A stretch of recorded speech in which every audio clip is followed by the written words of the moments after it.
तुमच्या सगळ्यांचं स्वागत आहे आपल्या टॉक शोमध्ये, ज्याचं नाव आहे talk kaleidoscope, telling stories and spreading smiles. आज आपल्यासोबत असं एक व्यक्तिमत्व उपस्थित आहे, ज्यांनी प्राचीन भारतीय इतिहासाच्या अभ्यासाला वैज्ञानिक दृष्टिकोन देऊन एक नवी दिशा दिली आहे.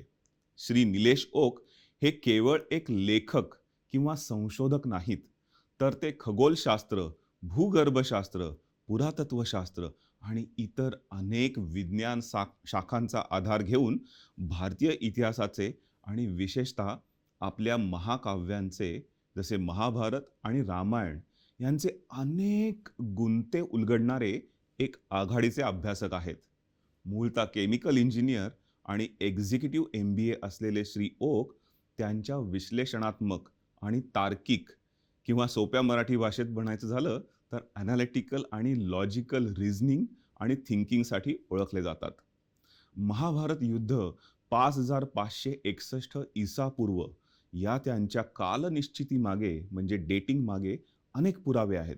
तसेच त्यांनी रामायण 12209 ईसापूर्व या अत्यंत प्राचीन काळात असल्याचेही वैज्ञानिक पुराव्यांसह सिद्ध केलं आहे आणि त्यांनी जगभरातील विद्वानांचे लक्ष वेधून घेतले आहे.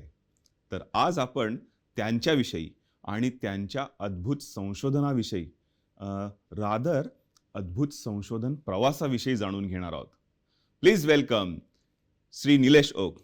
हे मी पहिल्यांदाच सांगतोय, म्हणजे कुठच्याही माझ्या 2000+ इंटरव्ह्यूमध्ये मी पहिल्यांदाच सांगतो. बोरकस मीडियाने काढलेला एक प्रश्न वेगळा. नाही म्हणजे ते माहिती नाही, मोसाद पासून ते आपली रॉ पासून तर अमेरिकेची CI, ह्या सगळ्या लोक रिमोट व्ह्यूविंग, रिमोट म्हणजे काय म्हणतो डिस्टन्स नाही, रिमोट व्ह्यूविंग म्हणजे तुम्ही इथे मेडिटेशन करून दुसऱ्या जागेवरचं बघता, हे सगळे लोक वापरतात ह्या गोष्टी. फक्त ते बाहेर बोलत नाहीत, म्हणजे काही सिक्रेट ठेवल्यासारखं नाही. तुम्ही त्यांची बजेट बघितली तर रिमोट व्ह्यूविंग करता $these many billion असं असतं. आणि हे तुम्ही यूट्यूबवर जुने व्हिडिओ बघू शकता असं काही. सो ते आहे, फक्त ते काय करतात, आपल्यासारख्या माणसानं त्याचा वापर करू नये भारतानं, म्हणून सांगतात हे योगा बिगा म्हणजे फालतूगिरी आहे मेडिटेशनमध्ये. पण they are actually doing it. म्हणजे काय म्हणूया आपण, ॲम्बिडेक्स्ट्रसला काय सव्यसाचीन अर्जुनाचा, तर अर्जुनाचं नाव झालंय, पण भीम हा सुद्धा सव्यसाचीन होता. तर त्याला सव्यसाचीन म्हटलेलं नाहीये. तो ॲक्च्युली या हातानं पण प्रत्यंच्या ओढून बाण मारतोय असं वर्णन आहे, म्हणजे तो सव्यसाचीनच आहे. आत्ता समजा कोणते रामायण महाभारतातले कॅरेक्टर असेल तर त्यांना कुठल्या गोष्टींना जास्त त्यांना अचंबा वाटेल? त्या लोकांना आत्ताचा अचंबा वाटेल, चांगला प्रश्न आहे. त्याला मला वाटतं असं वाटेल की ही लोक म्हणजे आपण लोक ही फारच खेडवळ आहेत.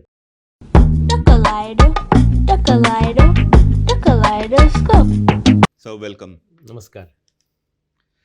कसं वाटतंय मेलबर्नमध्ये आणि ऑस्ट्रेलियामध्ये आमच्या स्टुडिओमध्ये येऊन? खूप चांगलं वाटतंय. आणि मेलबर्नबद्दल सांगायचं तर मला कॅनडाचे व्हाईब्स येत आहेत आणि कॅनडापेक्षाही चांगलं म्हणेन मी, म्हणजे पूर्ण असं स्वच्छ असं फिलिंग जे असतं ना, म्हणजे मी 30 वर्षापूर्वी कॅनडात गेलो तेव्हाच माझं फिलिंग आता परत मला डेजावू सारखं मोमेंट आहे माझ्याकरता.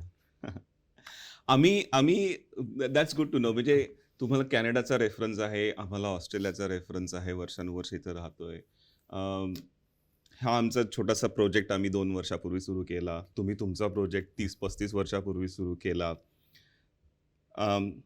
का करावं असं वाटलं तुम्हाला? म्हणजे हे काहीतरी असं इंडियामध्ये किंवा आपल्या इंडियन बॅकग्राऊंडची लोक फर्स्ट जनरेशन मायग्रंट आहेत, भारत सोडून इथे येतात आणि तुमच्या करिअरमध्ये तर तुमचं चालू असतं, लाईफ चालू असतं, पण काहीतरी वेगळं करावं असं का वाटलं तुम्हाला? असं आहे की म्हणजे काय म्हणूया आपण, मला लहानपणापासून असं म्हणजे जिज्ञासू माणूस म्हणूया, म्हणजे प्रत्येक गोष्टीबद्दल कुतूहल किंवा जिज्ञासा असं एक काय म्हणूया सायके किंवा इंडिव्हिज्युअल सायके असं होतं. म्हणजे सगळ्याच गोष्टीबद्दल वाटायचं. मग एक तर ते आपण विचारून आपल्याला ते कळतं किंवा आपल्याला स्वतः शोधून काढायला पाहिजे. विचारून काही गोष्टी कळतात, पण काही गोष्टी अशा होत्या की एकतर लोकांना उत्तरं माहिती नव्हती किंवा त्यांनी दिलेली उत्तरं मला पटत नव्हती. पण मी सांगतो जिज्ञासा म्हणजे अशा अर्थानं, कारण जिज्ञासा म्हणजे लोक म्हणतात हां मला सुद्धा जिज्ञासा आहे, पण तसं नाही. जिज्ञासा म्हणजे कुतूहल, म्हणजे हां मला पण त्या विषयात आवड आहे असं नाही. म्हणजे आता एक उदाहरण द्यायची म्हणजे बऱ्याच लोकांना क्रिकेट आवडतं, पण सचिन तेंडुलकरला जे क्रिकेट आवडत होतं ते वेगळ्या प्रकारचं होतं, किंवा भीमसेन जोशींचं जे गाणं होतं ते 10व्या वर्षी घरातून पळून जाऊ शकले किंवा पळून गेले. म्हणजे तसं तुम्हाला आर्डंट डिझायर आहे का? तर तसं मला वाटायचं अनेक गोष्टीबद्दल, असं एकाच गोष्टीबद्दल असं नव्हतं. आणि नंतर माझा विज्ञान हा माझा खूप आवडीचा विषय होता. तर आता प्रिन्स्टनचे एक famous professor John Archibald wheeler म्हणजे रिचर्ड फायनमॅनचे गुरु. Right. तर त्यांचं असं वाक्य आहे, की तुम्ही कोणत्याही विषयातलं अशी एखादी गोष्ट शोधून काढा, की जी तुम्हाला फार जिज्ञासा निर्माण करते, की त्याचं उत्तर माहिती नाही. म्हणजे मिस्टेरियस किंवा toughest problem in any discipline of science आणि go solve it or go explore it. तर तशामधून ती सुरुवात झाली. आणि क्युरियोसिटी ती तुम्हाला नेक्स्ट लेवलला घेऊन जाऊ शकत असेल तर. हां, म्हणजे असं झालं पाहिजे, की तुम्हाला बाकी सगळे विषय, इतर विषय नगण्य झाले पाहिजेत. म्हणजे खाणं, पिणं, बाकीच्या गोष्टी. तरच ते होतं असं मला वाटतं आता. मग तुम्हाला तुमची जर्नी सुरू कशी झाली याच्यामध्ये? म्हणजे when did you start actually? जेव्हा तुम्ही शिकत होता का जेव्हा तुम्ही काम करत होता? मग एक तर खूप लहानपणापासून मी असं म्हणेन, की आपलं राष्ट्रीय स्वयंसेवक संघाचं बॅकग्राऊंड, की त्याच्यामध्ये थोडंसं काय बोलायला शिकलो असं आपण म्हणूया. आणि मग त्यातून एक वेगवेगळ्या विषयांची आवड निर्माण झाली. माझे आई-वडील दोघेही प्राथमिक शिक्षक होते जिल्हा परिषद. तर त्यांनी आम्हाला असं म्हणजे वाचनाची आवड लावली आणि मग मी अगदी लहानपणापासून व्होरॅशियस रीडर म्हणजे 10वी पर्यंत जाईपर्यंत सगळ्या ज्या लायब्ररीज होत्या त्या मी पूर्ण सगळी पुस्तकं वाचलेली आहेत. वाह! त्यानंतर लायब्ररीज खूप मोठ्या झाल्या.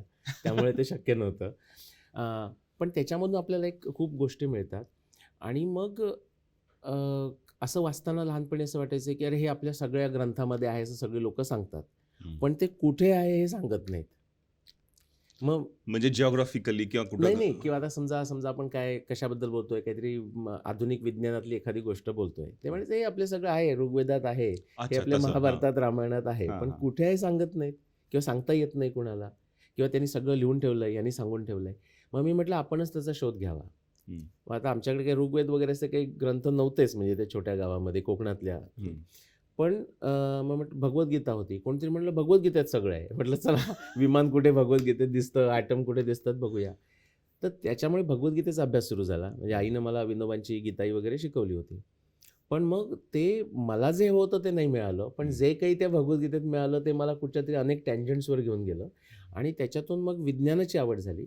आणि मग मी जेव्हा अमेरिकेत गेलो म्हणजे कॅनडा आणि अमेरिका, तर तिथे म्हणजे एक आश्चर्याची गोष्ट सांगतो तुम्हाला. तर मी विज्ञानाचं असं डीप जाता सर कार्ल पॉपर यांच्याशी माझा म्हणजे त्यांच्या पुस्तकाबद्दल संबंध आला. आणि मग मी ते इतकं म्हणजे मी कॅलिफोर्निया बर्कलीला अंडरग्रॅड कोर्सेस घेत होतो समरमध्ये.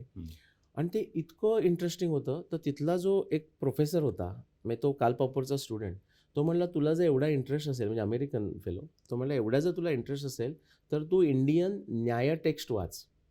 तर मी तर न्याय म्हणजे आपलं न्यायालय म्हणजे लॉ वगैरे हां. म्हटलं मला त्यात अजिबात इंटरेस्ट नाही आहे. तो म्हणला न्यायालयाशी काही संबंध नाही त्याचा. हे म्हणजे उत्तम विचार, योग्य पद्धतीनं विचार कसा करावा हे जर समजायला हवं असेल तर तुम्हाला न्यायदर्शन वाचलं पाहिजे. आणि तिथून माझा उलटा प्रवास म्हटलं तर सुरू झाला. म्हणजे आधुनिक विज्ञानातून भारताच्या प्राचीन विज्ञानाचा. ओह! नाईस. म्हणजे त्याच्यातनं तुम्हाला कळलं असेल, की प्रमाण कसं द्यावं आणि नंतर सिद्धांत कसे मांडावेत आणि मग ते एव्हिडन्स शोधताना तुम्हाला त्याची मदत झाला असावा असं. हो. साध्या भाषेत सांगायचं किंवा लोकांना माहीत असेल म्हणून सांगतो, की जिथे बुद्धाचं तत्त्वज्ञान संपतं, त्याच्या आधी माझी पत्नी अश्विनी काय सांगते ते सांगतो. बुद्धिझम म्हणजे काय? बऱ्याच लोकांना असं काहीतरी हल्ली वेगळं असतं, जैनिझम वेगळं. आता ज्याला त्याला आपला विचार स्वातंत्र्य आहे. पण अश्विनी तर असं सांगते, की बुद्धिझम म्हणजे बुद्धाला जो हिंदुइझम कळला ते बुद्धिझम. जैनिझम म्हणजे वर्धमान महावीरांना जे हिंदुइझम कळलं ते जैनिझम. ही जैनिझम. खरी मला व्याख्या ती पटते. म्हणजे आता बायको सांगते म्हणून असं नाही म्हणत. पण पण ती पटते. तसंच मी म्हणेन जिथे बुद्धिझम थांबतं ना, तिथे भगवद्गीता सुरू होते. तसंच आधुनिक विज्ञान म्हणजे फिलॉसॉफी ऑफ सायन्स म्हणतो म्हणजे कार्ल पॉपरसारखी लोकं, ती जिथे थांबतात, तिथे न्यायदर्शन सुरू होतं. आता हे मी आता 35 वर्षांनी किंवा 30 वर्षांनी मी सांगू शकतो. तुमचे बरेच व्हिडिओज मी या गप्पा मारण्याच्या कार्यक्रमासाठी मी रिसर्च केले आणि काय करून ठेवले तुम्ही हे बऱ्याच व्हिडिओमध्ये तुम्ही सांगितलेले महाभारतामध्ये आणि रामायणाबद्दल. का हे आत्ता तुम्ही सांगितलं? So we covered the what, we covered the why. I am interested in how. तुमची सुरुवात कशी झाली होती त्यावेळेला? की तुम्हाला न्यायदर्शनवरनं सुरुवात झाली होती. पुढे काय झालं त्याच्यानंतर? आता न्यायदर्शनामुळे तुम्हाला कसा विचार करावा हे कळतो असं म्हणूया किंवा आधुनिक विज्ञानाची सुद्धा फिलॉसॉफी ऑफ सायन्स आपण म्हणतो. मी आता कार्ल पॉपरच्या भाषेत सांगायचं तर विज्ञान म्हणजे काय? तर 5 पॉइंट्स आहेत. आता ही अशी सुरुवात बघा. तर ते म्हणतात की triangulation of explanation, prediction, testing in the context of theory, in the context of background knowledge. आणि I was just fascinated. Fascinated अशा करता की इंट्युटिव्हली मला ते तसंच आहे असं वाटायचं. पण आपल्याला सपोर्ट करणारा कोणतरी माणूस पाहिजे ना. तर ते म्हटलं की बाबा आता आपल्याला एक कोणतरी प्रसिद्ध माणूस मिळाला की मी सांगू शकतो हे प्रूफ त्यांचं पण बघा. मिळालं एकदम. हां. त्याच्या पुढे जेव्हा मी न्यायामध्ये गेलो ना, तर ते अगदी तीच पंच अवयवः असं सूत्र आहे. आणि त्या 5 ज्या गोष्टी आहेत ना, म्हणजे संस्कृतमध्ये सांगितलेल्या त्यात आपण जाऊया नको, पण त्या गोष्टी 1:1 मॅपिंग आहे. म्हणजे आत्ता मी मला कालपापडच्या ज्या 5 गोष्टी सांगितल्या, हं. ते 1:1 मॅपिंग आहे. पण त्याच्या पुढे जाऊन न्यायदर्शन आणखी पुढे जातं. उदाहरणार्थ आधुनिक विज्ञान कसं होतं, की आत्मा वगैरे असं जर तुम्हाला काही संशोधन करायचं ते म्हणतात आत्मा इज अ इमर्जंट प्रॉपर्टी. म्हणजे मन, बुद्धी किंवा कॉन्शियसनेस म्हणजे हं. प्रज्ञा किंवा काय म्हणूया कॉन्शियसनेसला सोल. चैतन्य, हं. ह्या इमर्जंट प्रॉपर्टीज आहेत. न्यायदर्शनात असं काही म्हणून ते आपल्याला स्टडी करता येत नाहीत असं आधुनिक विज्ञान म्हणेन किंवा त्याच्यात ते अडकून पडलेले आहेत. म्हणजे क्वांटम मेकॅनिक्स वगैरे त्याचाही माझा अभ्यास आहे. पण न्यायदर्शनाला काहीही फरक पडत नाही. कोणतीही जगातली जी काही वस्तू असेल किंवा एखादी गोष्ट असेल ज्याचा अभ्यास करायचा आहे, न्यायदर्शनानं त्याच्याकरता लागणारं फ्रेमवर्क पुरवलेलं आहे. पण तुमच्या प्रश्नाचं क्विकली उत्तर म्हणजे असं झालं. परत व्हीलरकडे मी जातो, की अशी गोष्ट शोधून काढायची की जी आत्तापर्यंत लोकांना कळलेली नाही, कळलेलं नाही. पण ती नक्की आहे आणि सगळ्यांना हे असं कसं काय? हं. तर तसं ते महाभारतातला एक मला जो तो पुरावा मिळाला. पुरावा म्हणजे त्यातलं वर्णन होतं, की अरुंधती वसिष्ठाच्या पुढे आकाशात चालते आणि सगळे ॲस्ट्रॉनॉमर म्हणजे आपल्या भारतीय कॉन्टेक्स्टमध्ये म्हणजे भारताचार्य सी व्ही वैद्य, आता ही सगळी मराठी नावं आहेत हां आणि हे हो. मुद्दाम काही घेतलेलं नाही. हो. मराठी लोकांचं क्रिटिकल ह्याच्यामध्ये ॲनालिसिसमध्ये ते आहेत, काहीतरी जीन आहे तो. हो. त्याची भारताचार्य सी व्ही वैद्य, लेले शास्त्री, लोकमान्य टिळक, भारतरत्न पांडुरंग वामन काणे, ब्रह्मर्षी पद्माकर विष्णुवर्त, हीच सगळी मोठी नावं आहेत महाभारत संशोधनामध्ये. म्हणजे उगाच काहीतरी मराठी अँगल म्हणून सांगत नाही आहेत. ते वस्तुस्थिती आहे. हो. आणि ह्यांनाही ज्याचा अर्थ लावता आला नाही किंवा ते विज्ञानदृष्ट्या पुरवता आलं नाही. पण मी म्हटलं आणि त्यांचं सगळ्यांना असं होतं. पण त्यांनी सुरुवात केली होती त्याबद्दल हो, मी त्यांच्या संशोधनाबद्दल. फक्त ते खांद्या- कुडंट रीच. हां. मी त्यांच्या खांद्यावर असा किंवा असा उभा आहे. म्हणजे त्यांनी जर केलं नसतं किंवा त्यांनी तर मला शक्यताच नव्हती. म्हणजे लोकमान्य टिळक हे माझ्याकरता नाही, पूर्ण जगाकरता आर्किव ॲस्ट्रॉनॉमी म्हणून जो आपण विषय म्हणतो ना, त्याच्याकरता ते गुरु आहेत. म्हणजे ही इज अ पायोनियर. किंवा त्याच्या आधी जर तुम्ही गेलात तर शंकर बाळकृष्ण दीक्षित हेही मराठी आहेत. हो. म्हणजे आपण हो. आता मराठीत प्रोग्राम करतोय तर मराठी लोकांना मराठी काय आपली मागची ट्रेडिशन हे कळावं. हो. हो. तर मी सांगतो शंकर बाळकृष्ण दीक्षित यांच्यासारखा जगामध्ये मला दुसरा ॲस्ट्रॉनॉमर माहिती नाही. आणि ते 140 वर्षापूर्वी होऊन गेले. म्हणजे मी काही त्यांना भेटलेलं नाही. हो. वॉव! फॅसिनेटिंग. मग तुमच्या ह्या प्रवास सुरू झाला तुम्हाला प्रमाण कसं करायचं ह्याची आयडिया आली. कुठला टॉपिक तुम्ही पहिल्यांदा निवडला? कारण का खूप सारे ऑप्शन्स अवेलेबल असतील. म्हणजे असं पंचपक्वान्नाने भरलेलं ताट आहे. पण तुम्ही सुरुवात वरण भाताने केली का डायरेक्ट जिलबीला हात घातला? नाही, कसं आहे माहिती आहे का? आपण जेव्हा ते सुरुवात करतो तेव्हा ते वरण भात आहे का जिलबी माहीत नसतं.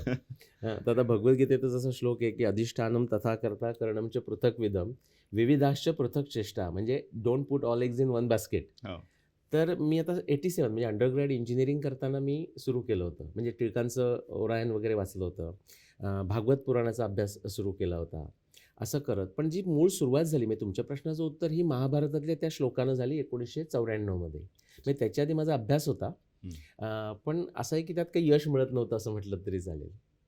तर ते ह्यामुळे सुद्धा कसं झालं 94 मध्ये मी करायला गेलो आणि मला वाटलं आता ही जरा क्विक हिट वाटते. 2 आठवड्यामध्ये ते होऊन जाईल म्हणजे 15 दिवसात आणि मग त्याला मला 15 वर्ष लागली. आणि कुठला प्रश्न होता तो? तो असा आहे की म्हणजे युद्धाच्या 1 दिवस आधी व्यासदेव धृतराष्ट्राला सांगतायत अनेक निमित्त हा शब्द आहे. बरेच महाभारत संशोधक सुद्धा आणि इतर सुद्धा त्याचा अत्यंत चुकीचा अर्थ करतात. निमित्त याचा अर्थ की आपल्याला ते एक लक्षण दिसतंय, एखादं साईन दिसतंय अशा अर्थानं. तर त्याचाच अर्थ म्हणून लक्षणं साईन म्हणून सुद्धा त्याचा अर्थ आपण काय म्हणतो ओमेनला काय म्हणायचं मराठीमध्ये? शकून. शकून. तर त्याचं शकून म्हणजे फक्त शकून हा अर्थ नाही आहे. पण त्याचा शकून हा असा घेतला जातो आणि मग लोक अत्यंत चुकीच्या मार्गाने जातात. पण त्याचं म्हणजे नुसतं साईन आपण म्हणतो ना की समोर जाताना आपल्याला साईन दिसलं की हे मेलबर्नकडे जाणारं रस्ता. शकून, शुभशकून, अपशकून. किंवा आता आपल्याला अरे मला एअरपोर्टला जायचंय तर आपण घड्याळात बघतो की नाही. हो. हो. तर ते घड्याळ सतत चाललंय इनफॅक्ट आता आपलं मराठी बोलते म्हणून सांगतो की ज्ञानेश्वरांनी निमित्ताचा इतका सुंदर अर्थ केला आहे की 18व्या अध्यायामध्ये नित्य आणि निमित्त याच्यातलं कनेक्शन सांगितलं आहे. आणि मी जर लोक आपले सांगतो एक 100च्या वर महाभारत डेटिंग रिसर्चर्स आहेत. हम्म. आणि मी अगदी खात्रीने सांगतो की सगळ्या 100च्या वर्षांचं निमित्त ह्याचा अर्थ त्यांना चुकीचा लागलेला आहे. त्यांना बरोबर अर्थ जर कळायला हवा असेल तर त्यांनी ज्ञानेश्वरी वाचली पाहिजे. 18वा अध्याय 114वी ओवी. म्हणजे नित्याचं निमित्त म्हणजे काय, आपल्याला उदाहरण म्हणून की घड्याळ असतं ना वॉलवरचं, ते सतत चालू आहे, आपण त्याच्याकडे बघत नाही. पण एअरपोर्टला जायचं तर आपण बघतो ना हो, किती वाजले. तसं आहे हे आकाशातलं सगळं जे घड्याळ आहे ॲस्ट्रॉनॉमीचं ते चालू आहे, ॲस्ट्रॉनॉमीज टाईम. पण आता ते युद्ध होणार आहे म्हणून व्यासदेव घड्याळ बघतायत आणि सगळ्या गोष्टी नोंद करून ठेवतायत. अच्छा. तर तो जो होता तो की अरुंधती वसिष्ठाच्या पुढे चालते, या चेशा विस्तृता राजस त्रैलोक्य साधू संमता अरुंधती तयापेश वसिष्ठ पृष्ठत कृत. हो, हे सगळे ॲस्ट्रॉनॉमर म्हणवते हे इम्पॉसिबल आहे, हे ॲस्ट्रॉनॉमीमध्ये शक्यच नाही.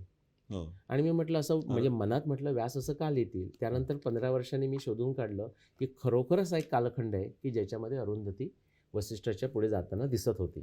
ते ऍक्सिस मुळे प्रिसेशनमुळे Precisionमुळे संपात सगळं. चलनामुळे. हं. इंटरेस्टिंग. म्हणजे मग तो तुमचा आहा मोमेंट कधी आला नंतर का 15 वर्ष तुम्ही अजून सर्च 15 करताय, 15 वर्ष, हां. वर्षानंतर मग आहा मोमेंट? 15 वर्ष हा मुवमेंट नव्हती. म्हणजे त्यावेळी मला लोक हा क्रॅकपॉट आहे काय करतो इतकं की मी तो विषय इतका सांगायचो, एक मजा म्हणून सांगतो की 94 मध्ये मी सुरू केलं. माझा पहिला म्हणजे आणखी 2-3 जॉब केले होते मी, पण माझा चौथा जॉब, पण रिअल सेन्सनं मोठा जॉब, कारण पहिले स्टार्टअप वगैरे अशा गोष्टी होत्या. तो जनरल इलेक्ट्रिकमधला माझा रिजनल सेल्स मॅनेजरचा जॉब. तर ते टोरंटो एअरपोर्टवर माझा इंटरव्ह्यू चालला आहे आणि तो माझा आता तो नंतरचा माझा कलीग शेरवूड मॅकलर्नन म्हणून, तर तो माझ्याशी 3-4 तास गप्पा मारतोय कारण दुसरा इंटरव्ह्यू करणारा माणूस अजून आला नाही एअरपोर्टवर. तर तो सगळं विचारून तो पण म्हणजे कंटाळा नाही, तो मला विचारतो आणि काही प्लास्टिकबद्दल काही विचारलं नाही, जो जॉबबद्दल. टेल मी आणखी काय तू करतोस. तर मी आपल्या वेगवेगळ्या गोष्टी सांगितल्या. शेवटी माझा स्टॉक संपला म्हटलं तरी चालेल.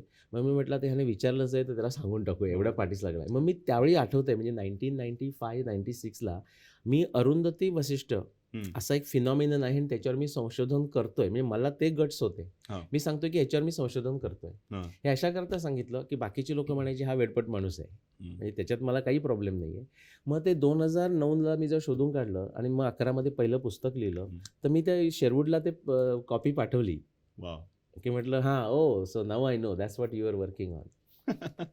म्हणजे तो एक एक पुष्टी मिळाली तुम्हाला स्टील कंटिन्यू 15 वर्ष कंटिन्यू करावं. जसं म्हणतात की मोटिवेशन आणि आंघोळ रोज करावी आणि रोज करणं गरजेचं आहे, कारण का ते लागतं तसं ते. तर तुमचं मोटिवेशन काय होतं की काय? अगदी उत्तम प्रश्न आहे. आता ते फक्त रेट्रोस्पेक्टमध्ये मी सांगू शकेन, पण तेव्हाही मला ते आतून होतं, फक्त ते लोकांना सांगून काही उपयोग नव्हता. ते म्हणजे श्रद्धा, म्हणजे व्यासांवरची श्रद्धा. आणि मग ते नंतर मला आता ते सांगायला अगदी मला सूत्र पण माहिती आहे. म्हणजे पातंजलींचं सूत्र आहे, श्रद्धा वीर्य स्मृती समाधी प्रज्ञा पूर्वक. म्हणजे तुमचा प्रवास तसा असतो. तेव्हा एक असलं काही माहिती नव्हतं. हे आता रेट्रोस्पेक्टमध्ये सांगतोय फलहेतूसारखं. पण मला असं लक्षात आलं, मी विचार करतो की 14 वर्ष म्हणजे, आणि असं झालं असतं ना आणखी 10 वर्ष गेली असते तरी उत्तर नाही. तर ते मी कशामुळे राहिलो, तर मला असं खात्री होती की हे व्यासांनी लिहिलंय म्हणजे असं असायला पाहिजे. म्हणजे ते प्रयत्न वाळूचे कण रगडिता तेलही गळतात, ते वाळूत तेल नसेलही, पण माझी श्रद्धा होती की त्याच्यात तेल आहे. पण व्यास हे ग्रेट आहे हे तुम्ही मान्य करून पुढची श्रद्धा ठेवून पुढचं नाही, तेव्हा ती ग्रेट आहे ही श्रद्धाच होती. बघा, श्रद्धा ही अंधच असते. म्हणजे मी अंधश्रद्धा निर्मूलन समितीवाले आपल्याकडे महाराष्ट्रात तरी किंवा भारतात माहिती, महाराष्ट्रामध्ये जे करतात ना, ते माझ्या दृष्टीनं फार म्हणजे काय म्हणूया वात्रट लोक आहेत. ते वात्रट, विचित्र आणि मूर्ख लोक आहेत. मूर्खच आहेत. का सांगतो तुम्हाला, श्रद्धा ही अंधच असते, पण लोकांना काय कळत नाही, अश्रद्धा ही सुद्धा अंध असते. श्रद्धा जशी अंध असते तशी अश्रद्धा ही सुद्धा अंध असते. हे बऱ्याच लोकांना आपल्याला कळत नाही, म्हणून ते अंधश्रद्धा समितीचा फार मोठा बाऊ असतो. आणि ते ग्रासरूट लेवलला करत असतील तर तिथे कदाचित त्यांचं कार्य असेलही म्हणा. नाही, जे आहे ना ते प्रचंड डिस्ट्रक्टिव्ह कार्य आहे, हे मी तुम्हाला सांगतो. मी त्यांना मी नेहमी चॅलेंज करतो की तुम्ही येऊन डिस्कस करा. आता उदाहरणार्थ काय करतात सांगतो तुम्हाला. मला भेटतात आणि ते वैयक्तिक फार चांगले आमचे संबंध असतात, 1-on-1, काहीच नाही. ते सांगतात, निलेशजी मी इथे ना अंधश्रद्धा निर्मूलन समितीचं काम करतो. मी म्हटलं चांगली गोष्ट आहे. म्हटलं आपल्या हिंदू धर्मामध्ये अनेक अंधश्रद्धा पसरलेल्या आहेत, हो. आणि त्या निर्मूलन करणं अगदी गरजेचं आहे. म्हणजे मी तेच काम करतोय. मी त्यांना तेच सांगतोय. फक्त मी तुमचा अंधश्रद्धा निर्मूलन समितीचा ऑफिशियल मेंबर नाही. कारण डिबंकिंग द मिथ्स. हां, अंधश्रद्धा तर काढूनच टाकाव्या ना, त्याच्यामध्ये नाही. पण मी म्हटलं तुम्हाला फक्त हिंदू धर्मातल्या अंधश्रद्धा दिसतात. मग त्याच्यावर त्यांची पण उत्तर असतात ठरलेली. त्यांना उत्तर सांगताना असं सांगतील, की नाही पण आपल्या जवळचं आहे ना, म्हणजे आपण हिंदू आहोत म्हणून आपलं जवळचं काम केलं पाहिजे. म्हटलं ठीक आहे, पण कधीतरी जरा दुसरं करा की. किती वर्ष? नाही, कधीतरी दुसरं करा की. आणि मी म्हणतो, की आपल्याकडे कसं आहे, संस्कृती, प्रकृती, विकृती. त्या विकृती सगळीकडे येतात. त्या आपल्याकडेही आलेल्या आहेत. पण मी म्हणतो, की जे एब्राहमिक रिलिजन्स आहेत ना, ह्याचं फाउंडेशनच अंधश्रद्धा आहे. तो आपला फाउंडेशन नाही आहे. हो. मी तुम्हाला आता आपला विषय आला म्हणून डायग्रेस, पण तुम्हाला हो. हिंदू धर्माचे फाउंडेशन सांगतो, हो. की विचार स्वातंत्र्य. ओके. नंतर पूर्ण विचार स्वातंत्र्य म्हणजे काही करा असं नाही आहे. तर त्याच्याकरता नीती म्हणजे ॲब्सोल्यूट नीती आपण म्हणतो ना, म्हणजे अहिंसा, सत्यमस्तेय, यम, त्याच्यावरची दृढ श्रद्धा. आणि तिसरं एन्ड्युरन्स इन कंडक्ट म्हणजे आचारसहिष्णुता, म्हणजे कर्माच्या ह्याच्यातूनच तुमची प्रगती होणार आहे. आता हे जर तुम्ही तिघं घेतलेत ना, तर त्याचा संबंध डायरेक्ट बुद्धी, मन, शरीर किंवा सत्य, संयम आणि सेवा ह्याच्याशी आहे. इतकं ते छान ट्रँगल आहे. त्याच्यात कुठेही कुठच्या देवाची पूजा करा, करू नका, मूर्तीपूजा करा, नको करा, असं कुठेही आलेलं नाही. त्याच्यामुळे तो जो मूळ फाउंडेशन आहे ना, त्याच्यामध्ये अजिबात अंधश्रद्धा नाही आहे. नंतर येते. ही श्रद्धेवरती तुम्ही विश्वास ठेवून व्यासांच्या आणि नंतर संशोधन करायला लागणं, तुमचं इंजिनिअरिंग बॅकग्राऊंड, MBA बॅकग्राऊंड ह्याचा काही हेल्प झाली? प्रचंड. की लॉजिकल थिंकिंग आणि हां. कायम असं शेवटी सायन्स आणि applied science, engineering is applied science. मी स्वतः इंजिनियर असल्यामुळे नुसतंच आहे म्हणून थिओरिटिकल माहिती नाही, त्याची ॲप्लिकेबिलिटी पण दिसली पाहिजे, तर विश्वास बसेल. त्याचा काही तुम्हाला फायदा हो झाला? ना. म्हणजे आता त्याच्यावरचं माझं इक्वेशन म्हणजे असं, माझे एक फडके म्हणून मित्र आहेत. त्यांचा जो फॉर्म्युला आहे तो मला पटतो म्हणून मी तो बॉरो करतो. तो म्हणजे असं आहे की अध्यात्म म्हणजे हू एम आय आपण ते असतं ना, स्वतःबद्दल समजून घेणं. हां, अहम. आणि म्हणजेच विश्व. म्हणजे हे काय आहे बाबा? हे काय ड्रीम चाललंय का प्रत्यक्षात आहे असं तर होतंच ना. तर त्यांचा म्हणजे फॉर्म्युला मला पटतो. अध्यात्म म्हणजे इक्वल टू आपण म्हणूया म्हणजे रिफाईंड विज्ञान किंवा रिफाईंड सायन्स. आणि सायन्स काय? तर इक्वल टू रिफाईंड अध्यात्म. अध्यात्मामध्ये आपल्या कल्पना असतात त्या प्रत्यक्षात आलेल्या नसतात. अनुभव असतो असं नाही. असं आपण काहीतरी ऐकलेलं असतं की असं होतं. त्या तुम्ही प्रत्यक्षात अप्लाइड करून बघता, त्याचा तुम्हाला अनुभव येतो. आणि हे दोन्ही असं आपलं म्हणजे काय म्हणूया, विंग्स म्हणूया किंवा पंखासारखं दोन्ही पंखांच्या साहाय्यानं ती भरारी घेता येते. आणि ते दोन्ही एकमेकाला हे करत ते दोन्ही इम्प्रूव्ह करतात. म्हणजे मी हे सांगेन, विज्ञानाच्या लोकांना कळतं की आपली प्रगती अजून खूप व्हायची आहे. कधी-कधी म्हणजे आपल्या भारतीय कॉन्टेक्स्टमध्ये सुद्धा सनातन हिंदूमध्ये सुद्धा असं लोकांना म्हणजे अध्यात्मात असं वाटतं की सगळं झालेलं आहे, सगळं कृष्णानं सांगून ठेवलं आहे. कृष्णानं खूप काही सांगून ठेवलं आहे. मग तिथपर्यंत पोहोचायला आपल्याला वेळ लागेल. पण मी असं म्हणतो की आपण कृष्णाच्या पुढे जाऊ शकतो आणि हे दाखवलेलं आहे. म्हणजे आचार्य म्हणजे शंकराचार्यांच्या पुढे ज्ञानेश्वर गेलेले आहेत. ज्ञानेश्वरांच्या पुढे एकनाथ गेलेले आहेत. आपण त्यांच्या खांद्यावर बसून पुढे जाऊ शकतो. म्हणजे अध्यात्मातही प्रगती व्हायची आहे आणि विज्ञानामध्येही प्रगती व्हायची आहे. असं आता हे माझं स्वतःचं कदाचित मत असेल, जे आपल्याला कळलं नाहीये विज्ञान, तो चमत्कार. That's a magic. अशी एक सिम्प्लिस्टिकली मी केलेली आहे. आणि त्यामुळे जेवढं मी महाभारतातल्या गोष्टी वाचल्या लहानपणापासून किंवा रामायणातल्या गोष्टी वाचल्या, की श्रीकृष्णाने गोवर्धन पर्वत उचलून इंद्राची जिरवली किंवा हनुमानाने द्रोणागिरी पर्वत उचलून लक्ष्मणाचे प्राण वाचवले. कितपत खरं आहेत ह्या असे चमत्कार? अगदी परत उत्तम प्रश्न एका वेगळ्या गोष्टी करता. त्याच्यामध्ये एक वेस्टर्न आहे, त्यांचं मला आता नाव येत नाही आहे, पण त्यांनी खूप चांगलं म्हणून ठेवलं आहे. त्यांनी ते बायबलच्या कॉन्टेक्स्टमध्ये म्हटलं आहे, पण ते सगळीकडे अप्लाय होतं. म्हणजे असं आहे, आपल्याला कसं वाटतं, की आपले जे खूप आधीची जी लोकं होती, ती बुद्धीनं फार कमी होती. त्यांना आकाशामध्ये थंडरस्टॉर्म झालेलं दिसलं, सूर्याचा प्रकाश दिसला, स्टॉर्म दिसलं. त्याला त्यांनी बापरे हा देव आहे का? काहीतरी देवाची एक शक्ती, असं करून त्यांनी ते लिहून ठेवलं. आणि आपण ते आता खरं मानायचं, आपण म्हणजे असं म्हणतो. तर तसं नाही आहे. ते म्हणतात, ते गृहस्थ म्हणतात आणि मला पटतं. ते म्हणतात असं नाही. त्यांना ते गोष्टी माहीत होत्या. त्यांनी त्या मेटाफोरिकली आपल्याकरता लिहिल्या. आपण मूर्ख लोकं आहोत, की ज्या मेटाफोरिकल गोष्टीसुद्धा आपण खऱ्या जशाच्या तशा खऱ्या घेतो. आता तुम्ही गोवर्धन म्हणालात म्हणून. आता नक्की काय झालं आपल्याला माहिती नाही, कारण फक्त आपल्याकडे वर्णन आहेत. पण असं असेल समजा, की इंद्र म्हणजे असं कोणतरी देव आपल्याला दिसतही नाही, त्याची काहीतरी पूजा करण्यामध्ये आत्ता आपल्या भारतात सुद्धा दिसतं ना, म्हणजे की कोणत्याही जगभर दिसतं, की जे असं काही आहे त्याचीच आपण पूजा-विजा करण्यात खूप वेळ घालवू पण त्याचा मूळ अर्थ विसरल्यासारखा. आता यज्ञ, यज्ञ याचा अर्थ म्हणजे तुम्ही इनोव्हेशन, रिसर्च, तपस्या. तपस्या म्हणजे इनोव्हेशन अशा अर्थाने तपस्या आहे. भगवान कृष्ण अनुगीतेमध्ये सांगतात, तपोबलम ही साधनम. म्हणजे ह्या ज्या गोष्टी आपल्याला प्राप्त झालेल्या आहेत, आता आपण मॉडर्न 500 वर्षातलं टेक्नॉलॉजी घेऊ. या काय असं कोणतरी बसला आणि गप्पा मारल्या असं झालेलं नाही. नाही. ते संशोधनानं झाले आहेत. व्यासदेव सुद्धा महाभारतात सांगतात, की हे जे सगळं तुम्हाला आज जे वैभव दिसतंय, ते सांख्यामुळे शक्य आहे. म्हणजे सांख्य म्हणजे ॲनालिसिस. Analysis Analysis. करून ते बाहेर काढलेल्या गोष्टी आहेत. पण ते जर आपलं ते ॲनालिसिस करता यज्ञ म्हणजे फक्त अग्नी करून त्याच्यात स्वहा म्हणजे यज्ञ झालं, तो सिम्बॉलिक यज्ञ आहे. करेक्ट. ते जर विसरलं गेलं, म्हणजे संशोधन खरं असतं किंवा त्याचं तुम्हाला अप्लाइड सायन्स करावं लागतं, हे जर विसरलात तर लोक फक्त यज्ञ करतील आणि प्रगती काही होणार नाही. म्हणजे साधारण जे पूर्वीच्या काळी राजसूय यज्ञ करायचे, वर्षानुवर्ष चालायचे, एक घोडा हो. फिरवायचे हो. आणि मग तो just to mark the territory म्हणा. पण दॅट्स अ सेकंडरी ऑप्शन. पण एन्शुरिंग की त्याच्यामध्ये काही काही वेगवेगळे नवीन नगरं वसवणं किंवा त्याची अगदी प्रगती करणं. तुम्ही जर रामायण महाभारतातली वर्णनं वाचलीत ना, तर अश्वमेध यज्ञ असू दे, राजसूय यज्ञ असू दे, पुत्र कामेष्टी यज्ञ असू दे, त्याच्या साईड लाईनला म्हणजे आता तुम्ही रामायणातली वर्णनं वाचा किंवा अश्वमेध आणि राजसूयाची वर्णनं वाचा, साईड लाईन्सला कॉन्फरन्सेस सुरू आहेत. म्हणजे संगीत चालू आहे, नाटक चालू आहे, वादविवाद चालू आहेत आणि तुम्ही म्हणता तसं समाजोपयोगी कार्य सुरू आहेत. म्हणजे धर्मशाळा बांधणं, मध्ये रस्त्यावर लोकांना रेसिडेन्सेस बांधणं, पाणपोई आपण ज्याला म्हणतो त्या बांधणं. ज्या लोकांच्या म्हणजे काय म्हणूया फायनान्शियली गरीब म्हणूया आपण, त्यांच्याकरता काही सोय करणं. ह्या सगळ्या गोष्टी त्या यज्ञाच्या नावाखाली व्हायच्या. म्हणजे घोडा सोडणं हा अगदीच टर्शरी प्रकार झाला त्याच्यामधला. आपल्याला फक्त तो माहिती आहे. जसं आपण म्हणतो ना, म्हणजे आपलं काय स्वातंत्र्य दिवस साजरा करणं म्हणजे झेंडावंदन.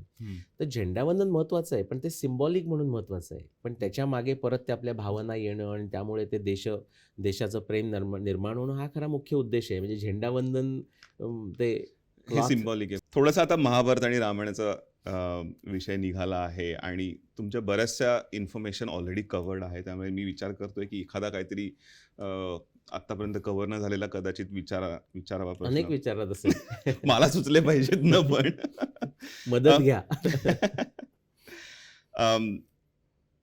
सुरुवात करूया छोट्या छोट्या प्रश्नांनी. मे बी काहीतरी निघून येईल त्याच्यातनं की कोणतं एखादं कंपेलिंग पीसेस ऑफ एव्हिडन्स तुम्हाला सापडले की ज्याच्यामुळे तुम्हाला डेटिंग करणं पॉसिबल झालं किंवा फिजिबल वाटलं की हे असू शकेल. आधी वाटत असेल की कदाचित असू शकेल, मग जसं जसं जवळ जात आहे मग आता अगेन छातीवर हात ठेवून म्हणू शकतो की झालंच असेल. हो. तर आता अरुंधती वशिष्ठ हा माझ्याकरता खूपच प्लेझंट शॉक होता. म्हणजे जेव्हा उत्तर मिळालं तेव्हा की माय गॉड, आता हे जे सगळ्यांना इम्पॉसिबल वाटते ते खरं झालंय. पण त्याच्यानंतर असा विचार येऊ शकतो की हा कदाचित योगायोग असेल. म्हणजे 1,00,000 श्लोकाच्या महाभारतामध्ये एक श्लोक आणि त्याचं काहीतरी कर्मधर्म संयोगानं गाठ झाली असं होऊ शकतं. मग त्यानंतर आपण जर शब्दकोडं सोडवतो ना, तसा तो प्रकार होत गेला की आता माझा आतला कॉन्फिडन्स खूप वाढलेला होता की आता हे इथेच आहे. पण त्याचा पुरावा काय?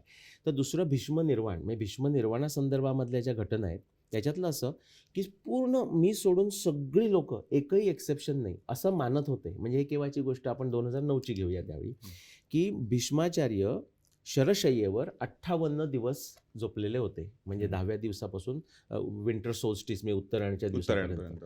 आणि काय झालं या काळामध्ये ते होतं बरोबर. बाकी ग्रहांच्या स्थितीमुळे सुद्धा ते 5561 येत होतं. पण भीष्म निर्वाणाचे 58 दिवस मॅच होत नव्हते. तर मी म्हटलं की मी लिहून ठेवलं की चला हे सगळं परफेक्ट दिसतंय, फक्त भीष्म निर्वाणाचा पुरावा माझ्या काही बाबा तारखेला मॅच होत नाही. पण मी म्हटलं इतका मला तोपर्यंत विश्वास झाला होता की हेच असणार. मग मी म्हटलं हे जर सगळं जर खरं असेल तर भीष्म निर्वाणचा जो पुरावा आता मॅच होत नाही असं वाटतंय, तोही मॅच होणारा पुरावा या महाभारतात असलाच पाहिजे.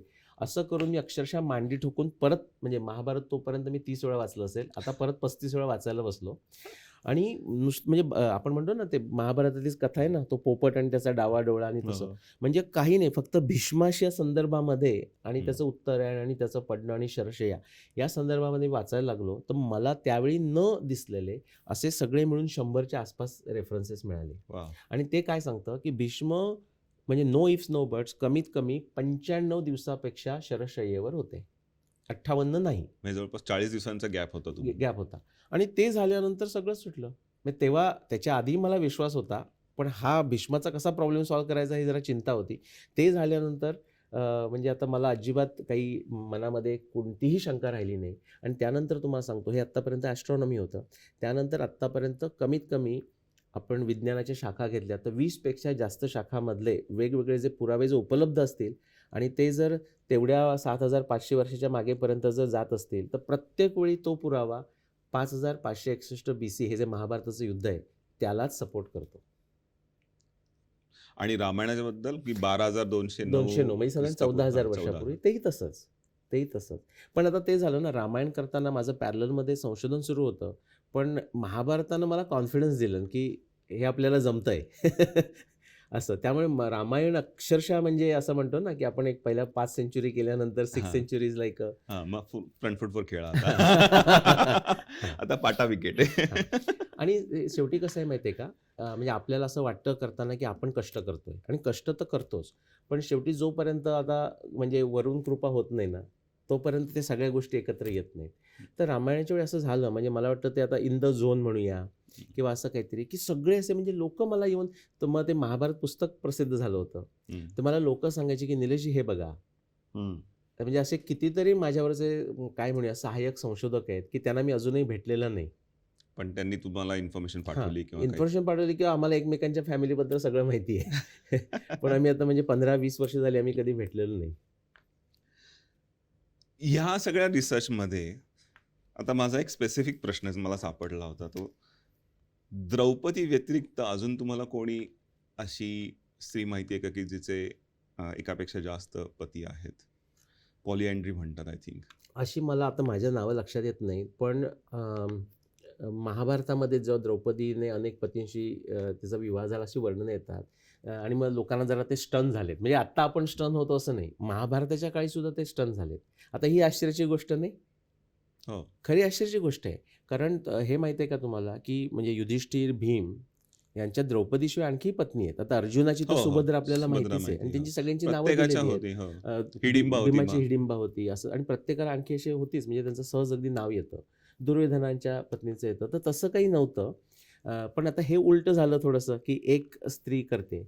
त्या संदर्भामध्ये आधीच्या गोष्टी येतात. म्हणजे व्यास कन्सोल करताना कन्सोल नको म्हणूया आपण. एक्सप्लेन करताना, की ह्याच्यात काही नाही असं करताना त्या मागच्या काही घटना सांगतात, की असं-असं या राजाचं किंवा या स्त्रीचं असं झालं होतं. पण ती नावं आता माझ्या लक्षात नाहीत. हं. हा बहुतेक माझा प्रश्न होता. कदाचित मी तुम्हाला आधी म्हणजे मला आधी कुठे सापडला नव्हता की पण बाबा. आधुनिक काळात सुद्धा होतं हे तुम्हाला माहिती आहे? एक पत्नी अनेक पती आणि म्हणजे भारताच्या म्हणजे आफ्रिका वगैरे असं काही जायची गरज नाही. हो, नॉर्थ ईस्टमध्ये. नॉर्थमध्ये सुद्धा. आता ते काळाच्या ओघामध्ये कमी-कमी होतं. पण म्हणजे आता त्याची कारणं वेगळी असतील. काही वेळा आपण काय म्हणूया म्हणजे फायनान्शियल कारणं वगैरे असं, हं. की असं झालेलं आहे, की एका फॅमिलीमध्ये म्हणजे भाऊ आहेत सगळे ते एका. हां, की 2 भाऊ, 1 पत्नी असं असं अगदी आत्ताच्या काळात सुद्धा आणि ते समाज मान्य असायचं ते त्यावेळेला. It was accepted in society. हां. म्हणजे polygamy was common phenomena I have seen, हां. की श्रीकृष्णाला 8 पत्नी होत्या, बरोबर. शिवाजी महाराजांच्या होत्या. हं. पण अदर वे राउंड हे द्रौपदी व्यतिरिक्त अजून बरोबर. मला कुठलंच. पण ह्याच्यावरून काय कळेल तुम्हाला, की आपल्याकडे आपण असमानता वगैरे दाखवतो. तर आपल्याकडे समानता खूप आधीपासून होती. Correct. हो. नाही का? म्हणजे पॉलिगॅमी आणि पॉलिअँड्री असं. पॉलिअँड्री आपल्याकडे आहे. हं. हे सगळे जेव्हा तुम्ही डेटिंग किंवा कालनिश्चिती आपण मराठीत म्हणायला हरकत नाहीये, मांडायला लागलात तुम्ही पुस्तकं लिहिल्यानंतर आणि वेगवेगळ्या इंटरव्ह्यूजमधनं आल्यानंतर, सगळ्यांनीच तुमची वाह केली असेल असं नाही ना. त्याच्यामध्ये थोडीशी क्रिटिसिझम किंवा निगेटिव्ह फीडबॅक पण आला असेल. हं. How do you address the criticism then? Okay. तर पहिल्यांदा तुम्हाला रेशो सांगतो. म्हणजे सगळ्यांनीच तुम्हाला प्रेज केलं नसेल, काही लोकांनी क्रिटिकही केलं असेल किंवा क्रिटिसाइज केलं असेल. तो रेशो तसा उलटा आहे. म्हणजे 100:1 आहे. कारण काय असतं म्हणजे असे काल पोपटचं म्हणजे सांगणंच 100 लोकांनी क्रिटिसाइज हो, केलं. हो, हो. आणि जे असं असतं जे जे जे म्हणजे प्रशंसा करतात ना त्यांना म्हणजे with all due respect to them कारण ते मला प्रशंसा करणारे लोक आहेत. त्यांना सुद्धा ते नक्की कळलेलं असतं असं नाही. कारण ते प्रशंसा करताना त्यांची महाभारतावरची श्रद्धा, त्याच्यामुळे ह्या कुणीतरी काम केलंय ना, म्हणजे याचं कौतुक. आता ते बदललं, पण मी 2009-11ची गोष्ट सांगतोय. 15 वर्ष. हां, कुणाला काही कळतच नसे. मी सगळ्या महाभारत रिसर्चर्सना मी माझं पहिलं पुस्तक सगळ्यांना पाठवलं. त्यातल्या 2 लोकांनी फक्त अॅक्नॉलेज केलं, की पुस्तक मिळालं. त्याच्यानंतर ब्लॅक होल. त्यानंतर कुणी काही नाही. नंतर आता मला त्याच्यातून काय कळलं सांगतो आणि मग क्रिटिसिझमवर येतो, की मला असं लक्षात येतं, की आपल्याला काय करायला पाहिजे सांगतो, की भारतामध्ये म्हणजे भारतीय लोकांमध्ये ना, ज्याला आपण ऑथॉरिटी फॅलसी म्हणतो, हे इतकं डीप आहे. म्हणजे ते त्याच्या म्हणजे असं मला सांगितलं, की "अरे, ते प्रोफेसर ऑफ फिजिक्स आहेत. तुम्ही त्यांना असं सहज कॅज्युअली असं डिसमिस नाही करू शकत." हो. म्हटलं, "मी त्यांना डिसमिस केलंय, पण कॅज्युअली नाही केलंय." So right? तर असं म्हणजे दीज आर द रिझन्स. हां, नाही अरुंधती वसिष्ठनंच काय केलं माहिती आहे का? म्हणजे ती व्यासकृपा आणि देवकृपा समजतो, कृष्णकृपा समजतो. अरुंधती वसिष्ठ या एका श्लोकामुळे असं झालं, की समजा 130 वेगवेगळे जे क्लेम्स आहेत ना, त्यातले जर 4 सोडले, तर बाकीचे 126 हे इन्स्टंटेनियसली फॉल्सिफाईड, डिसमिस्ड, आउट, कपूत आपण काय म्हणतो ना, टोटली फॉल्सिफाईड. तर त्याचं म्हणजे त्या लोकांना त्यांचं म्हणजे महाभारत म्हणजे ते आत्तापर्यंत मी महाभारताचं पण डेटिंग केलं आहे, मी खूप केलं आहे असं होतं. ते त्यांना बोलता येईना. त्यामुळे त्यांचा राग हा वेगळ्या कारणाकरताही होता. आणि मग त्यामुळे ते त्यांचं आलं. मग त्यांचे जे फॉलोअर्स असतात, की जे श्रद्धेवर त्यांनी घेतलेलं असतं, त्यात काही चुकीचं नाही असं होतं. मग ते सगळे गँग अप केल्यासारखं म्हणून तो रेशो सुरुवातीला 100:1 होता. वाह! आता मी म्हणेन उलट आहे. Oh good. हां, म्हणजे आता माझी दुसरी कंप्लेंट आहे. म्हणजे आता 100 प्रेस करतात किंवा त्यातले 20-25 समजूनही घेतात, तर त्याला एक ट्रोल असतो. त्यामुळे माझी आताची कंप्लेंट अशी आहे, की मला ट्रोल खूप कमी आहेत. Oh. Is it a good problem? नाही, आणखी पाहिजेत. आणखी कसं आहे पाहिजे. हां, कारण कसं आहे म्हणजे निंदकाचे घर घर असावे शेजारी. करेक्ट. त्यामुळे आपली त्याच्यामुळे तुम्हाला अजून मोटिवेशन आणि चालना मिळेल, की हां, अजून काहीतरी. कारण अजून ह्याला कळलं नाही किंवा त्या ट्रोलचा जर जनसामान्यावर इफेक्ट होत असेल, तर मी ते स्वतः चॅलेंज घेतो, की मला कशा पद्धतीनं हे समजावून सांगायला पाहिजे. ट्रोलची मला हे नाही. मी तर म्हणतो ते माझ्याच मार्केटिंग टीमवर आहेत असं मी सांगतो. पण जनसामान्यांना जर कन्फ्यूज होत असेल, तर मी कशा पद्धतीनं त्यांना समजावलं पाहिजे, की ज्यामुळे कळेल. ते मी स्वतःला चॅलेंज म्हणून घेतो आणि प्रगती होते. मग do you give back to them और आणि हे हे हे पब्लिकमध्ये म्हणजे ट्रोल करणारे लोक हे कदाचित तुमचे रीडर्स किंवा ऑडियन्स असू शकतात. पण जर तुमच्या अकॅडमीमधले जी मंडळी असतील, जे तुम्हाला सपोर्ट करणार नसतील, मग त्याच्यामुळे तुम्हाला असं वाटतं का त्यांनी जर सपोर्ट केला असतं तर कदाचित हे तुम्हाला 5 वर्ष आधी, 10 वर्ष आधी बघता आलं असतं? नाही, असं नाही वाटत मला. कारण काय माहिती आहे का, म्हणजे इव्हन सायन्समध्ये सुद्धा असं होतं. आता तुम्हाला न्यूटनचं उदाहरण सांगतो. आपल्याला आत्ता अगदी न्यूटन म्हणजे वाह! वाह! काही प्रश्नच नाही. असं नाही आहे त्याचं सोपं आयुष्य. केपलरचंही नाही. म्हणजे न्यूटनचं त्यातल्या त्यात बरं. केपलरचं तर अजिबात नाही. म्हणजे केपलरनं आपण त्याला कोपर्निकस रिव्होल्यूशन म्हणतो. ॲक्चुअली ते केपलरियन रिव्होल्यूशन आहे.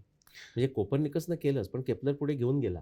पण तुम्हाला माहिती आहे का, पूर्ण केपलरचं आयुष्य हे तसं दुःखाचं गेलं. आणि केपलरला त्याच्या आयुष्यामध्ये जस्टिस मिळालंच नाही. वॅगनर म्हणून ज्यांनी टेक्टॉनिक प्लेटची थिअरी मांडली 1928, त्यांचं आयुष्य गेलं. आता सगळे अरे आय ऑलवेज न्यू इट असं वागतात.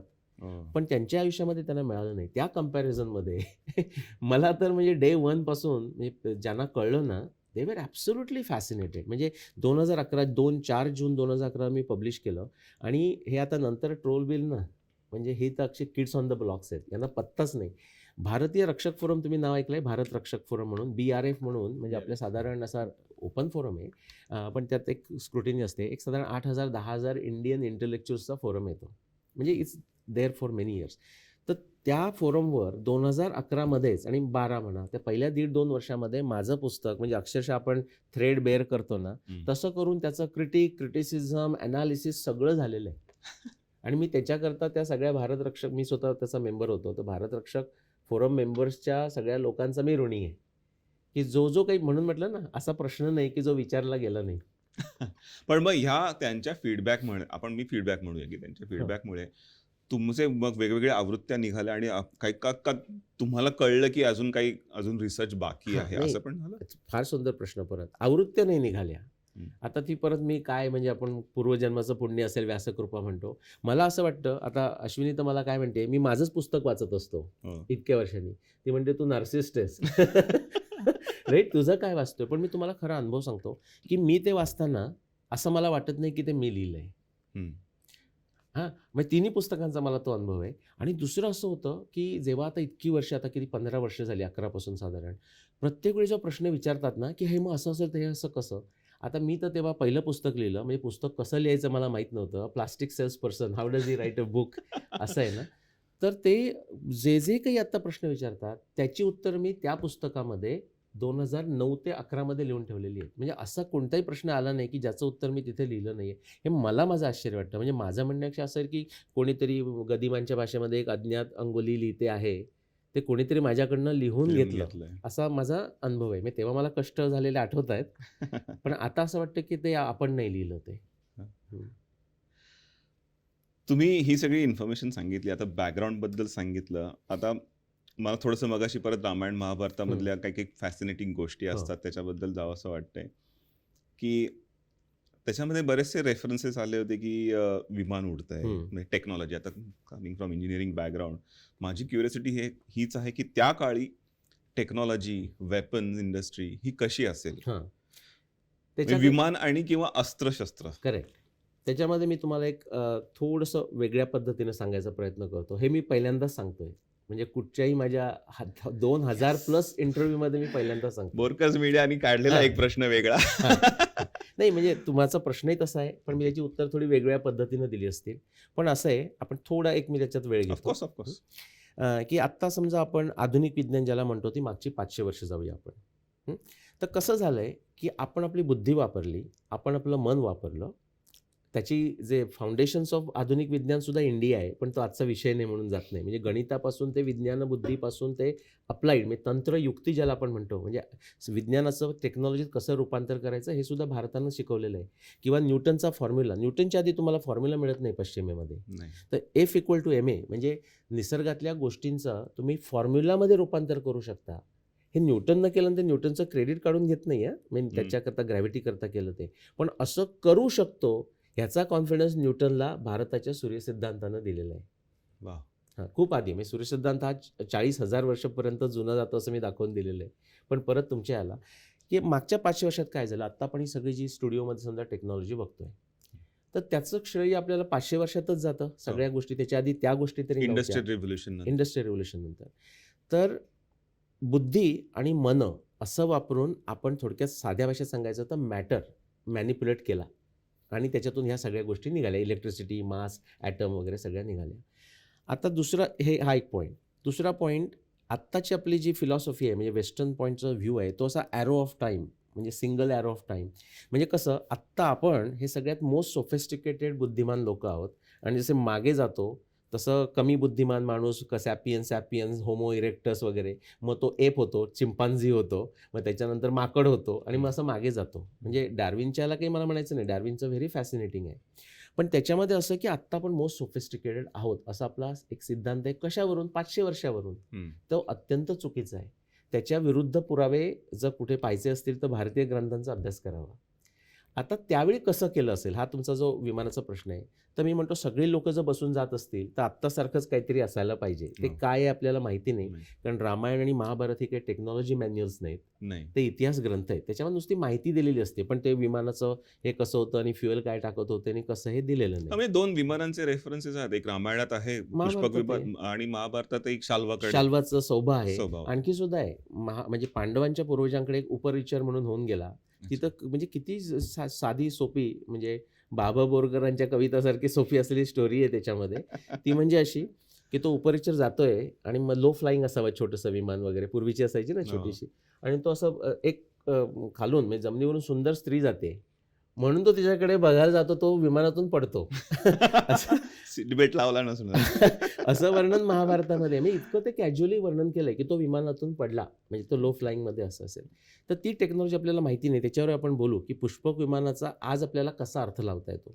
पण मला एक दुसरं सांगायचं आहे मुद्दा जो मी परत नवीन सांगतोय, की आज जसं आपण बुद्धी आणि मन वापरून जसं मॅटर मॅनिप्युलेट केला मागच्या 500 वर्षामध्ये 1000 वर्षामध्ये आपण म्हणूया, तसं arrow of time, single arrow of time जर काढून घेतला आणि आपण सिव्हिलायझेशन ही सायक्लिकल अपवर्ड जाऊ शकते. एखादी टेक्नॉलॉजी खूप चांगली जाऊन ती नष्ट होऊ शकते, जसं अस्त्रांच्या बाबतीमध्ये. तसं असं आपल्याला एक बेनिफिट ऑफ डाऊट दिला पाहिजे आणि तो जो दिला तर आपण त्याच्यावर संशोधन सुरू करू. ते म्हणजे असं, की आज जसं आपण मनबुद्धी वापरून जसं मॅटर मॅनिप्युलेट करतोय, तसं पतंजलीचा योगा घ्या फॉर एक्झाम्पल. आता काही मी एक्सपर्ट नाही आहे, पण ते वाचल्यामुळे सांगू शकतो, की तुम्ही शरीराचा वापर करून, म्हणजे मनबुद्धीचा वापर करून आपण शरीर म्हणजे मॅटर मॅनिप्युलेट करतो, तसा मॅटरचा म्हणजे शरीराचा वापर करून तुम्ही मनबुद्धी मॅनिप्युलेट करू शकता. म्हणजे असं शरीरामुळे काही गोष्टी आता म्हणजे मॅटरमध्ये जशा शक्य झाल्या आहेत, तशा मन आणि बुद्धीने शक्य होतात. म्हणजे आता तुम्ही जर सगळ्या सिक्रेट एजन्सीज घेतल्यात वेगवेगळ्या कंट्रीजच्या, आता हे तुम्हाला किती माहिती आहे माहिती नाही. मोसादपासून ते आपली रॉपासून तर अमेरिकेची CI, ह्या सगळ्या लोकं रिमोट व्ह्यूइंग, म्हणजे काय म्हणतो ऑपरेशन. डिस्टन्स नाही, रिमोट व्ह्यूइंग म्हणजे तुम्ही इथे मेडिटेशन करून दुसऱ्या जागेवरचं बघता. हे सगळे लोकं वापरतात ह्या गोष्टी. फक्त ते बाहेर बोलत नाहीत. म्हणजे काही सिक्रेट ठेवल्यासारखं नाही. तुम्ही त्यांची बजेट बघितलीत तर रिमोट व्ह्यूइंग करता दीज मेनी बिलियन डॉलर असं असतं. वा. आणि हे तुम्ही YouTubeवर जुने व्हिडिओ बघू शकता असं काही. सो ते आहे. फक्त ते काय करतात, आपल्यासारख्या माणसानं त्याचा वापर करू नये म्हणजे भारतानं, म्हणून सांगतात हे योगा बिगा म्हणजे फालतूगिरी आहे मेडिटेशनमध्ये. पण they are actually doing it. म्हणजे भारतही करतो. सो म्हणजेच काय झालं, तुम्ही शरीराचा वापर करून म्हणजे समाधीमध्ये तुमचं शरीर घालवलं, शरीर शांत केलं आणि त्यामुळे तुम्ही मनबुद्धी वापरून तुम्ही करताय. तर तशा अनेक ज्या गोष्टी अंतर्धान पावणं किंवा अचानक व्यासं कसं येऊ शकतात, हे तशा काही असावं. म्हणजे अदृश्य नसतील होते ते अंतर्धान म्हणजे निघून गेले असं काही वेळा तर अगदी तसाच अर्थ आहे. प्रत्येक वेळी अंतर्धान म्हणजे ते आपल्या स्टार ट्रेक सारखं डिसअपिअर झालं असं नाहीये. आणि त्यानंतर ते अंतर्धान झाले म्हणजे निघून गेले, मी आता दिसत नाहीयेत.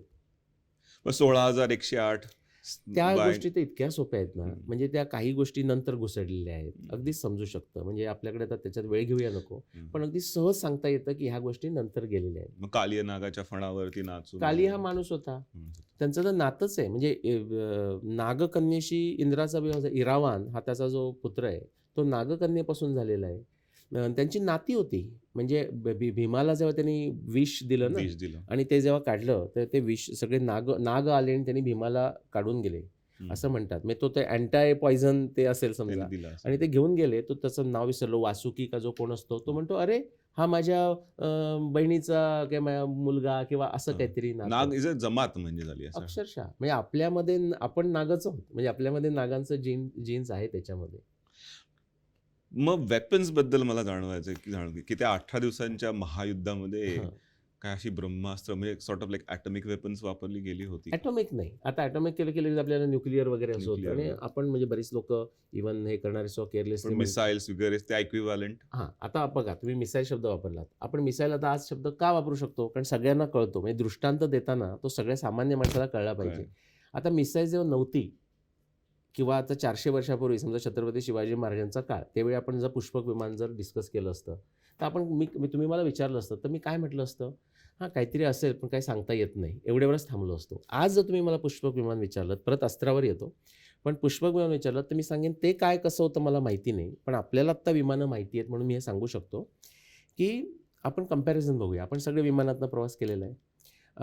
वाल्मिकी रामायणामध्ये अशी वर्णन आहेत की पुष्पक विमान हे नेहमी लँड होताना ते असं राजवाड्यासमोर कधीच झालेलं नाही. ते नेहमी गावाच्या बाहेर, म्हणजे आत्तासुद्धा एअरपोर्ट म्हणजे मोठी जागा लागते की नाही, तसंच होतं. दुसरं असं वर्णन आहे की ते पुष्पक विमान आकाशात जाताना प्रचंड आवाज करत असे, हवेच्या करंट्सने ते अस्थिर होत असे, असं वाल्मिकी रामायणात तुम्हाला वर्णन मिळतं. म्हणजे आता आपल्याला टर्ब्युलन्स कळतो, मोठा जेट इंजिनचा नॉईज कळतो आणि अनेक गोष्टी आहेत. म्हणजे व्योमचर म्हणजे ते पायलट चालवणारे होते. आता हल्ली आता एवढं नाही घालावं लागत, पण पूर्वी ते माहिती आहे ना, जुन्या काळातली फ्लाईटमध्ये नाकाला सुद्धा लावावं लागायचं, गॉगल्स असायचे सगळं. तर तसं ते विचित्र काहीतरी दिसतं, एलियन सारखा तो दिसतो. पण एक फास्ट फॉरवर्ड करून आणखी एक सांगतो महत्त्वाचा मुद्दा. रावणाची लंका म्हणजे श्रीलंका नव्हे, त्यात आपण फार जाऊया नको, माझे अनेक टॉक्स आहेत. पण ती म्हणजे आता माले किंवा मालदीवच्या पूर्वेला. आता तिथे फक्त खूप खोल समुद्र आहे, आता तिथे काही नाही. पण तिथून इमॅजिन करा, भगवान रामांनी रावणाचा वध केल्यानंतर विभीषण म्हणतो आत या आणि मी तुमचं स्वागत करतो. तो म्हणे आत येऊ शकत नाही, मला घाई आहे, मला जायचंय, भरत वाट बघतोय. ते म्हणे काळजी करू नकोस, आपल्याकडे पुष्पक आहे. सूर्योदयानंतर सुरुवात केलीस ना, सूर्यास्ताच्या आत तू पोचशील अयोध्येला. आता हे इतकं कॅज्युअल डिस्कशन आहे आणि आजचं तुम्ही बघा ना, म्हणजे विमान करून, तर ते कम्पॅरेबल आहे. जो अनुमान म्हणजे उपमान, याच्यावरून आपल्याला अनुमान काढता येते की आत्ता जशी आपली जेट इंजिन्स म्हणजे जेट विमानं आहेत तसं काहीतरी असावं, पण काय ते आपल्याला माहिती नाही. आणि मग ते ह्युमन इव्हॉल्युशनमध्ये ते कदाचित त्यावेळेला पीक लेवलला असतील म्हणून ॲडव्हान्सेस असतील, मग इव्हेंच्युअली खाली गेले असतील. आणि पूर्ण वेगळी टेक्नॉलॉजी असू शकते ना. हम्म. म्हणजे असा विचार करून बघा की आत्ता आपल्याला म्हणजे आताच आपण उलटं उदाहरण घेऊया की छत्रपती शिवाजी महाराजांच्या काळामध्ये आत्ताच्या ज्या आपल्या टेक्नॉलॉजीज आहेत त्या आपण जर सांगितल्या असत्या हो, तर त्यांचा विश्वासच बसला नसता. नसतं. अगदी तसं आत्ता आपल्याला जेव्हा सांगतो की 14,000 वर्षापूर्वी विमान होतं तर आपला विश्वास न बसायचं मुख्य कारण काय माहिती आहे का? पॉसिबिलिटीचा प्रॉब्लेम नाही आहे, लिनियर ॲरो ऑफ टाईम. हा जो आपल्या मनामध्ये म्हणजे मॅट्रिक्स मूवीसारखा आज झालेला दृढ संस्कार आहे की आत्ता आपण सगळ्यात प्रगत आणि मागे गेलं की अप्रगत होत जातो. हम्म. हा चुकीचा विचार, पण तो इतका आपला डीप रुटेड आहे की त्यातून आपण बाहेर पडत नाही, म्हणून आपल्याला प्रॉब्लेम होतो. मग ह्याच्यातनं तुम्हाला संशोधनातनं तुम्हाला आता असं काही बिगेस्ट मिसकन्सेप्शन्स अजून आहेत तुम्हाला? मला नाही, तुम्ही लोकांकडनं तुम्हाला कळलेलं की अजूनही आहे. खूपच. आणि ते काही बिगेस्ट म्हणजे कसे माहिती आहे का? बिगेस्ट म्हणजे ते फार मोठं बिग डील असं नाही. पण मी 1000 वेळा त्या गोष्टीबद्दल सांगून सुद्धा परत नवीन लेक्चरला गेलो की तो माणूस अगदी उत्तम प्रश्न रामाची विचारतो. सीता कोण? हां. म्हणजे ते असंच सांगतात. मी असं पण म्हणत नाही की जयद्रथाला अर्जुनाने मारलं ते तेव्हा ते सूर्यग्रहण होतं का? असा एक प्रश्न विचारतात. तोही चुकीचा आहे. सूर्यग्रहण काही संबंध नाही त्याच्याशी. पण त्याच्यापुढे असं म्हणतात की त्यावेळी सूर्यग्रहण होतं, हे निलेशजी तुम्ही सिद्ध करून दाखवा. अरे म्हटलं, जे असिद्ध गोष्ट आहे ती मला नाही सिद्ध करायची. असा प्रॉब्लेम जास्त आहे. म्हणजे पण असं द्रौपदी वस्त्रहरण हे ज्या अर्थानं आपल्याला जे माहिती आहे ना, तशा अर्थानं ते झालेलं नाही. म्हणजे तिला दरबारामध्ये म्हणजे खेचून आणली त्या म्हणजे भीष्मांच्या आपल्या सगळ्यांच्या समोर, ते खरं आहे. एक वस्त्रा रजस्वला हे सगळं खरं आहे. पण ते तो वस्त्र ओढायला लागला हेही खरं आहे दुःशासनाचं. पण कृष्णानं वस्त्र पुरवली ह्याला काही महाभारतामध्ये पुरावा नाही. म्हणजे त्याची 2 ओळी त्या प्रक्षिप्त मी समजतो त्याला झालेल्या आहेत. पण त्याच्या विरुद्ध एक 30च्या पेक्षा जास्त पुरावे महाभारतामध्ये आहेत. इव्हन स्वतः द्रौपदीचं स्वतःचं कथन आणि कृष्णाचं कथन, म्हणजे हे तर 2 मुख्य लोक, कृष्ण सप्लाय करणारा, द्रौपदी रिसिव्हिंग साईड. द्रौपदी म्हणते की हे जेव्हा झालं माझं तेव्हा कृष्ण तू कुठे होतास? आता एवढं तर म्हणेल तू नव्हतास पण thanks for the speed post. म्हणजे मला साड्या मिळाल्या तुझ्या, असं नाही म्हणत. आणि कृष्णही म्हणत नाही पण अरे मी नव्हतो पण साड्या पाठवल्या ना, तसं म्हणत नाही. तो म्हणतो अरे मी सौभाबरोबर म्हणजे शाल्वाबरोबर युद्ध करायला गेलो होतो, मला पत्ताच नव्हता. मी द्वारकेला परत आलो तेव्हा कळलं आणि लगेच मी इथे आलो. आणि मग तो वेगळ्याच टँजंटवर जातो, आपण त्यांना कसं मारू वगैरे करतो. पण असे 30 पुरावे आहेत की त्याच्यामुळे ज्या पद्धतीनं आपल्याला चोप्रांच्या ह्याच्यामध्ये दाखवलं जातं, आणि चोप्रांचं त्यात मिस्टेक नाही, कारण आपण सगळे लोक तसंच समजतो, तशा गोष्टी नाहीत. किंवा भीम म्हणजे काय म्हणूया आपण, ॲम्बिडेक्स्ट्रसला काय सव्यसाचीन अर्जुनाचा, तर अर्जुनाचं नाव झालंय. पण भीम हा सुद्धा सव्यसाचीन होता. त्याला सव्यसाचीन म्हटलेलं नाहीये. तो ॲक्च्युली या हातानं पण प्रत्यंच्या ओढून बाण मारतोय असं वर्णन आहे. म्हणजे तो सव्यसाचीनच आहे. किंवा भीमानं सगळ्यात जास्त युद्ध महाभारतामध्ये भीमानं सगळ्यात जास्त जिंकलेली आहेत. आणि त्याच्यातली मजा सांगतो, 100 कौरवांना त्यांनीच मारलं. ते तर मारलंच, पण त्याने जी युद्ध जिंकलेली आहेत ना त्याच्यामध्ये तो धनुर्धर म्हणून जिंकलेली आहेत. हे किती लोकांना माहिती आहे? त्याने कर्ण म्हणून, आपण आता शिवाजी सावंतांच्या मृत्युंजयामुळे असो चुकीचं झालेलं, किंवा रणजित देसाईंच्या राधेमुळे असो, किंवा हे अगदीच म्हणजे चुकीचे आहेत. म्हणजे आज काय म्हणूया आपण, कलाकृती म्हणून सुंदर. म्हणजे मी आता मृत्युंजय वाचलेलं आहे, अनेक वेळा वाचलेलं आहे, पण ऐतिहासिकदृष्ट्या सत्य म्हणून अत्यंत चुकीचं. म्हणजे त्याच्यामध्ये असं इक्विव्हॅलंट आहे की एक कर्ण कडे एवढे युद्धकला किंवा सगळ्या होत्या की जे इक्विव्हॅलंट टू पांडव. आता तसं असतं तर आपल्याला कुठेतरी प्रूफमध्ये दिसायला पाहिजे ना. म्हणजे भीमानं आता भीम तर काय धनुर्धर म्हणून कोणाच्या लक्षात सुद्धा येत नाही. भीमानं कर्णाचा 17 वेळा पराभव महाभारत युद्धात केलेला आहे, आणि धनुर्धर म्हणून. आणि इतकं की ह्याला रथ बीत सगळं मोडून पडलं आणि पळून जावं लागलं. आणि ते झाल्यानंतर भीम युद्ध करतोय आणि परत हा कर्ण दुसऱ्या रथात बसून येतो, परत त्याला तो पळवतोय. म्हणजे काय चाललंय काय? अशी परिस्थिती आहे. सो लोकांनी, मला असं वाटतं, याच्याकरता महाभारत मुद्दाम खरोखर वाचण्यासारखं आहे. म्हणजे आपण आता शिवाजी सावंत म्हटलं किंवा रणजित देसाई म्हटलं, पण आणखी सुद्धा इरावती कर्वेंचं युगांत घ्या, किंवा दुर्गा भागवतांचं व्यासपर्व घ्या. कलाकृती म्हणून म्हणजे त्यांचं भाषेचं सौंदर्य म्हणून चांगलं, पण इतिहास म्हणून ही 4ही पुस्तकं घेतलीत ना तर धादांत खोटी आणि खरोखरच लोकांची दिशाभूल करणारी आहे. त्यांना कदाचित फिक्शनल आवडत असेल म्हणून ते चालू आहे अजून. म्हणजे करेक्ट, म्हणून लिहा ना, हॅरी पॉटर लिहा की. थोडंसं आता आपल्याला जरा शेवटाकडे आलेलो आहे. आपण एक तासभर गप्पा मारतोय, पण मॉडर्न जे टूल्स अँड टेक्नॉलॉजी आता आपल्याकडे अवेलेबल आहे, त्याच्यामुळे अजून काही मिस्ट्रीज डिकोड करण्यात मदत होणार आहे अजून फ्युचरमध्ये? नक्की, नक्की. आणि मग नुसतं इतिहास असं नाही, कारण शेवटी काय आहे, माझा इतिहास असा काही म्हणजे अगदी महाभारताचा डेट काढायची हाच काही हेतू नव्हता. उद्देश ना, म्हणजे जिज्ञासा ही सगळीकडे जाते. आता मी अनेक गोष्टीत करतोय, पण आता आयुर्वेद हा म्हणजे माझ्या आधीपासून इंटरेस्टचा विषय होता, पण त्याचं काही माझं ज्ञान नाही. पण आयुर्वेदात समजा मला असं फॅसिनेशन आहे, की आयुर्वेदामध्ये ह्या गोष्टी कशा त्यांनी शोधून काढल्या. म्हणजे आश्चर्यानं थक्क होण्यासारख्या गोष्टी आहेत. म्हणजे औषधं कशी शोधून काढली, म्हणजे आपलं अगदी साधं आलं ह्याचा असा कसा वापर होतो आणि क्लवचा कसा वापर होतो. तर त्यांनी कसं शोधून काढलं, म्हणजे परमिटेशन कॉम्बिनेशन ठीक आहे हो, पण एक्सपेरिमेंटेशन. ते इतकं सिस्टमॅटिकली की त्याचे तेव्हाचे ते उपाय आजही होत आहेत, आजही ते तसेच हो. होतात. तर त्याच्याकरता त्यांनी कशा एक्सपेरिमेंट केले असतील. आता आपण फार्माकॉलॉजीमध्ये फार्मसीमध्ये करतो, पण मला असं वाटतं की त्याच्यापेक्षा त्यांच्याकडे काहीतरी वेगळी टेक्निक असावीत.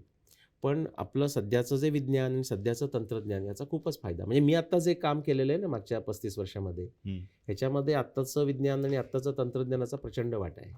आणि तुमचे आता काही नवीन रिसर्च येत आहेत बाहेर असे जे तुम्हाला? हां, म्हणजे खूपच बऱ्याच विषयामध्ये. तर आता लोकांना असं वाटतं की आता मागचं करा, हे करा. काही वेळा कसं असतं, तुम्ही काय करू शकता हे शेवटी पुरावा तुमच्याकडे उपलब्ध आहे का? आणि तो पुरावा आपल्याला काय म्हणूया आपण, म्हणजे ऑब्जेक्टिव्ह म्हणजे प्रत्यक्ष दर्शनानं आपल्याला बघता येतो का, त्याच्यावर लिमिटेड आहे. त्यामुळे आता काय म्हणूया आपण, आयुर्वेद हा एक असा मुख्य विषय झाला. पण असेच अनेक विषय, इव्हन सायकॉलॉजी किंवा एंटरप्रेन्योरियल, म्हणजे याच्यामध्ये असं करताना की, आणि नुसतं फॉर असं काहीतरी मार्केटिंग सेन्सनं नाही, पण भारताच्या तत्त्वज्ञानाचा जो काही गोष्टी आहेत त्याचा आपल्याला बिझनेसमध्ये कसा वापर करता येईल. म्हणजे नुसतं सस्टेनेबल नाही, पण म्हणजे आता धर्माची डेफिनेशन वैशेषिक सूत्राची अशी आहे, यतो अभ्युदय निःश्रेयस सिद्धी सधर्म. म्हणजे अशा गोष्टी की ज्याच्यामुळे आपल्याला प्रॉस्पेरिटी संपादन करता येते आणि ज्याच्यामुळे आपल्याला निःश्रेयस म्हणजे कुठे थांबायचं सोप्या भाषेत ते पण कळतं. कळलं पाहिजे. म्हणजे असं साधं उदाहरण देतो की एखाद्याकडे $1 बिलियन आहेत आणि $50 बिलियन आहेत, तर त्यात तो खूप फरक वाटतो. पण त्यांच्या लाईफस्टाईलमध्ये दोघंही त्याच प्रकारची लाईफस्टाईल जगू शकतात. म्हणजे 1 बिलियन वाल्यांना आता मी 50 केव्हा करतो गरज नाही आहे. जर त्याचं झालं ते असेल बियॉन्ड तर. लिमिट तुमची ती थांबली पाहिजे. हां, ती ते अशी. निःश्रेयस. म्हणजे अल्टिमेट गुड कळलं पाहिजे. विषयाची आसक्ती असून चालणार नाही ना, चालणार. तर कुठेतरी थांब. पण the reason I ask this questions, modern tools and technologies आणि new projects, the reason I ask is my third question ह्याच्यासाठी होतं की दशावतार आणि आता कृष्ण, श्रीराम हे सगळे विष्णूचे अवतार हो. झाले. If you go backwards, are you planning to do dating of those? नाही, मी लोक तर नेहमीच विचारतात. लोक अच्छा. तर इतके उत्साही असतात की तुम्ही राम केलात, कृष्ण केलात, आता मत्स्य अवताराचं शोधून काढा. किंवा समुद्र मंथन झालं होतं, मग हां. अमृत कसं बाहेर आलं हां. याची तर त्याच्यामध्ये परत आपण जसं म्हटलं ना की ते काही मेटाफोर्स आहेत, म्हणजे उपमान आहेत, हे समजणं गरजेचं आहे. की समुद्र मंथन म्हणजे असं, आता हनुमानाचं उदाहरण घेऊया की त्याने तो काय द्रोणगिरी का काय तो घेऊन द्रोणगिरी. आला. तर ब्रह्मर्षी पद्माकर विष्णू वर्तकरने त्याचं चांगलं वर्णन केलेलं आहे की ते म्हणजे कसं, की तो प्रत्यक्ष डोंगर मोठा घेऊन आला का, म्हणजे हनुमान अगदी त्याची अबिलिटी पण असेल. आता आपण कार्गो प्लेनमधनं पॉवर प्लांट पूर्ण आम्ही शिप करू शकतो, मग तसं केलं का? पण नाही. आपण समजा पत्नी नवऱ्याला पाठवते मंडईमध्ये की ज्याला कळत नाही काय भाज्या घ्यायच्या, तर तो म्हणले पाहुणे येणार आहेत, भरपूर भाज्या घेऊन ये. तर तो म्हणतो चला आपल्याला काही माहिती नाही, प्रत्येकाची 1-1 किलो घेऊन येऊया. तर मग त्याची पत्नी म्हणू शकते ना, काही मंडईच उचलून आणली का? हे जसं आपण भाषेमध्ये बोलतो ना, अच्छा. तशा प्रकारचं. आणि तसं वर्णनच आहे वाल्मिकी रामायणामध्ये की तो तिथे गेल्यानंतर ते जांबवानानं त्याला सांगितलं होतं की या वनस्पती आण, किंवा चकाकणाऱ्या असतात वगैरे काय सांगितलं होतं. सगळ्याच बऱ्याच चकाकणाऱ्या दिसल्या त्याला वेगवेगळ्या प्रकारच्या. तो म्हणला कुठची माहीत नाही. सगळं पण तो ट्रॅव्हल तो केलं. फ्लाय करू शकत होता. आता तो पॅराग्लायडिंग, ग्लायडिंग, आणखी काही ग्रॅव्हिटी सूट. आता बघा आपल्याकडे हे आता असल्यामुळे आपण ते कंपॅरिझन करतो. म्हणूनच मी म्हटलं ना, 400 वर्षापूर्वी वायरलेसचं असतं आणि शिवाजी महाराजांच्या काळात असं असतं, त्यांनी असं केलं असतं तर आपण म्हटलं काय बाबा माहीत नाही कसं काम करतं, कसं वायरलेस कसं काम करतं, टीव्ही कसा काम करतो, आपण माहीत नसते, पण करतोय ना आज. तर हे जे आता आपण पास्टमधून फ्युचरमध्ये आलं आणि आपण बॅक टू फ्युचर केलं तर आपल्याला उत्तर तेच होईल ना, कसं काम करत होतं माहीत नाही. म्हणजे शिवाजी महाराजांच्या काळामध्ये आत्ताचा प्रश्न विचारला तर, किंवा 400 वर्षांनी असं दुरून दिसेल तर माहीत नाही बाबा कसं दिसेल. तेच तुम्ही उलटं करा की 14,000 वर्षापूर्वी ते कसं करत होते, मला उत्तर त्याचं माहिती नाही. म्हणजे डझंट मीन की ते दॅट्स नॉट ट्रू. शक्य नाही. आणि असंही म्हणत नाही आहे म्हणून ते शक्य आहे. म्हणजे म्हणजे असं न्यायदर्शनाची तुम्हाला मजा सांगतो की किती ते विज्ञानाच्या पुढे जातं. विज्ञानामध्ये लोकांना त्यातल्या त्यात एक 5% विज्ञानाच्या लोकांना कळतं की absence of evidence is not evidence of absence. मी तुम्हाला सांगतोय 95% PhD विज्ञानाच्या PhD लोकांना सुद्धा हे कळत नाही अजिबात. It is not prove that means it didn't happen. हां, पण त्याच्या पुढे जाऊन न्यायदर्शन काय सांगतं, प्रमाण अनुपपत्य उपपत्तिभ्याम, की जो पुरावा उपलब्धच नाही त्याचा काही सिद्ध करायला उपयोग होत नाही. हे बऱ्याच जणांना कळतं, पण त्याचा असिद्ध करायलाही उपयोग उपयोग होत होत नाही. नाही. त्यामुळे आज नाही म्हणजे ते नाही ह्याच्यासारखं मूर्खपणा नाही किंवा काय म्हणूया तर्कदुष्ट विधान नाही. तिथेच मी माझं मगाचं जे स्टेटमेंट होतं ना, की जे आपल्याला समजलं नाहीये विज्ञान, तर कदाचित चमत्कार असं ॲटलिस्ट मी माझ्या लेवलला नाही, अगदीच बरोबर आहे. इव्हन असं आहे ना, म्हणजे आता कार्ल पॉपरचा तुम्हाला कोट सांगतो, की सायन्स बिगिन्स विथ मिथ्स. म्हणजेच तुम्ही मिस्ट्रेस म्हणा and a criticism of myths. म्हणजे तो असा ओशन आहे, म्हणजे मिथ्सचा म्हणजे आपल्या जे पूर्वीचे ग्रंथ आहेत ना, हा म्हणजे असा महासागर आहे. त्यातून आपल्याला कधीतरी एखादं थेंब बाहेर येतो आणि आपण मग त्याला नोबेल प्राइज मिळून जातं. अशी परिस्थिती आहे. So with all due respect to your serious academic work, आपल्या शोचा फॉर्मॅट थोडासा ह्युमरस पण आहे. त्यामुळे मी 2-4 प्रश्न तुम्हाला विचार करण्याचा प्रयत्न करतो. Given your extensive knowledge about ancient India आणि हिस्ट्री, तुम्हाला काय व्हावं असं वाटेल जर तुम्हाला टाइम मशीन दिलं तर? One historical figure if you want to go and become or witness. तर मला कृष्ण व्हायला आवडेल. म्हणजे मला आवडता माझा त्यातला भीम आहे. पण भीमाला खूप युद्ध करावं लागलं होतं, खूप काम कष्टाचं काम आहे का खूप? त्यामुळे कृष्णाला जरा मजा होती, म्हणजे गोपींपासून कृष्ण व्हायला. अश्विनी मॅडम ऐकतायत बरं का पलीकडे. ती ॲस्ट्रॉलॉजर आहे. तर असं ती म्हणजे ते जे सांगितलं ना, तर ती मला म्हणते की असं झालं की आता शशी थरूरांचे फोटो असतात की नाही, तुम्ही आता फेसबुकवर बघितलं की नाही माहीत नाही, तर शशी थरूरांचं मी टाकल्यानंतर कोणतरी म्हणले, हो तुम्ही त्यांना फार एनव्हियस होताय. म्हटलं नाही मला एनव्हियस व्हायची काही कारण नाही. तुम्ही पाहिले का मी फोटो टाकले होते त्याच्यामध्ये. ते अश्विनीला माहीत असतं. मग अश्विनी काहीतरी मला सांगते की तुझा राहू इथे आहे म्हणून तुझं असं वगैरे. आत्ता समजा कोणते रामायण महाभारतातले कॅरेक्टर असतील तर त्यांना कुठल्या गोष्टींना जास्त त्यांना अचंबा वाटेल? त्या लोकांना आत्ताचा अचंबा वाटेल. चांगला प्रश्न आहे. त्याला मला वाटतं असं वाटेल की ही लोक म्हणजे आपण लोक ही फारच खेडवळ आहेत असं इनको कुछ मालूम नाहीये. हां, म्हणजे त्यांचं जर तुम्ही म्हणजे बघितलं ना, मी आता भीमाची आपली कल्पना काय आहे लक्षात घ्या. आपली कल्पना म्हणजे भरपूर खाणारा, जास्त बुद्धी न वापरणारा. आणि त्यांनी बकासुराला हरवलंय त्यांनी. नाही ते खरंच आहे. बकासुराला हरवलं खरं आहे. तो खूप ताकदवान होता हेही खरं आहे. पण त्याच्याशी आपण असं एक म्हणजे आपला सध्याचा आपण रेसलरचा असं काहीतरी इमॅजिन करतो आणि आपला जो बायस आहे जरासंधाबरोबर त्यांचे काहीतरी 16 दिवस का 18 दिवस युद्ध चाललं होतं. नाही पण झालं ना. पण मला म्हणायचं आहे की आपण रेसलर म्हणजे आपला तो बायस आहे की तो म्हणजे बुद्धिमान नाही असा आपण जो समजूत करतो त्याच्या बरोबर उलट आहे. म्हणजे कृष्ण जे काही मार्गदर्शन करतो ना आणि तेच म्हणजे Bhim anticipates Krishna's guidance 6 months 1 year 10 years in advance असे तुम्हाला महाभारतामध्ये दाखले मिळतील. पण जेव्हा भीम त्याला सांगतो युधिष्ठिराला तर तो म्हणतो थांब भीमा तू जरा बोलू नकोस. तेच जेव्हा 6 महिन्यांनी किंवा 2 वर्षांनी कृष्ण सांगतो ना तेव्हा अरे युधिष्ठिर म्हणजे की भगवान कृष्ण तुझ्याशिवाय आमचं काय झालं. युधिष्ठिर थोडासा मला रड्या वाटतो. थोडा नाही खूप रडे आहे. आणि आता लोकांना लोकांना असं वाटेल की अरे हे काय तुम्ही बोलताय. मला असं म्हणायचं की म्हणूनच हे मी असं सांगण्याचा उद्देश आहे की ते खरं आहे पण त्याच्याकरता लोकांना वाटेल की हे काहीतरीच सांगतायत. त्यांनी मुद्दाम महाभारत जाऊन पूर्ण वाचावं. म्हणजे माझ्या छोट्याशा लेवलला पण त्यांनी फार काही अशी कामगिरी केलेली आहे युधिष्ठिरांनी. उलट घालवलंच भरपूर. बरोबर. पण मी फक्त बेनिफिट ऑफ डाऊट अशा करता देतो कारण माझी व्यासावर श्रद्धा आहे म्हणून की व्यास त्याला धर्मराज वगैरे म्हणतात. ते म्हटलं कदाचित ते पुस्तकात आलं नसेल म्हणजे महाभारतामध्ये पण काहीतरी असावं किंवा असेल आपल्याला अजून सापडलं नसेल. Thank you very much Nilesh sir आल्याबद्दल आणि आमच्याशी या मनमोकळ्या गप्पा मारल्याबद्दल आणि आत्तापर्यंत तुमची जी इन्फॉर्मेशन आम्ही पाहिलेली होती यूट्यूबवरती होपफुली थोडेसे काहीतरी वेगळं गप्पा मारायचा योग आला. खूप छान. धन्यवाद मला बोलावल्याबद्दल.